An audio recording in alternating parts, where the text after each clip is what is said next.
have to get in a word from Mr. Shashi Tharoor. Mr. Tharoor, this is Pallavi over here. First of all, our condolences to you. Mr. Tharoor, you worked as a part of his cabinet. And I remember many would call him, his critics certainly called him, a very weak Prime Minister. But during the cabinet meetings, what was the glimpse you got of him and your first response to this tragic story news coming in? First of all, I owe a great deal to Dr. Manmohan Singh. He had a very major role in bringing me to politics along with Sonia Gandhi ji. And I have to say that he was always, to me, a visionary statesman, somebody with an extraordinary mind who saw far, saw with great urgent concern about the problems of India, of young people. He was somebody who really wanted to build an India that would outlast him and that would be so much better than what he had taken over.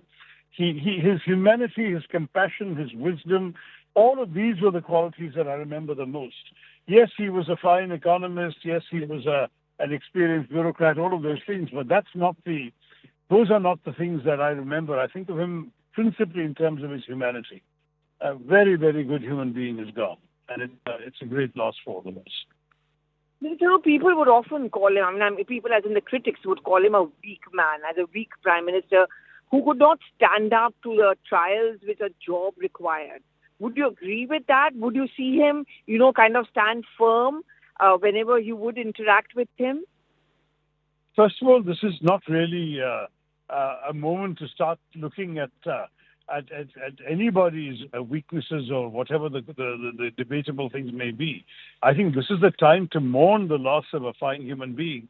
The time for more dispassionate analysis can always come later. For me, what I see particularly in his performance was a man of tremendous integrity and strength of character. I know that he didn't flinch on a number of matters where a weaker person might have, and one good example was there was a disagreement, I know, between him and the party president on the issue of how India would vote at the IAEA on Iran. And he took a line which was not the party's line, but he prevailed because he was the prime minister and the party president respected his prerogative to take a call. It's not that he just caved in on every issue as has been falsely alleged. Let me just say that right now what I want to think about is all the good he's done for the country. From the day he was the governor of the Reserve Bank, the day he was finance minister, and subsequently as prime minister for 10 years, he really set the nation on the path to so much that was good for us, so much of progress, advancement. He had this extraordinary, he was the first prime minister to pull 10 million people out of poverty every year. He was the first one to first open bank accounts for poor people. He was the first one to actually start the process of direct benefit transfers. A lot of things we now celebrate in the subsequent government had begun under him and were the products of his vision. So let's not knock a great and good prime minister for cheap point scoring right now, Pallavi. I'm sorry, I'm not going to play that Mr. Tharoor, one last word before I let you go. What is the legacy that he leaves behind? Oh, well, first of all, the economic transformation of India, the liberalization is a Manmohan Singh triumph in all sorts of ways, both what was done and how it was done. Secondly, the fact that we sustained that even during the global financial crisis of 2008, 2009.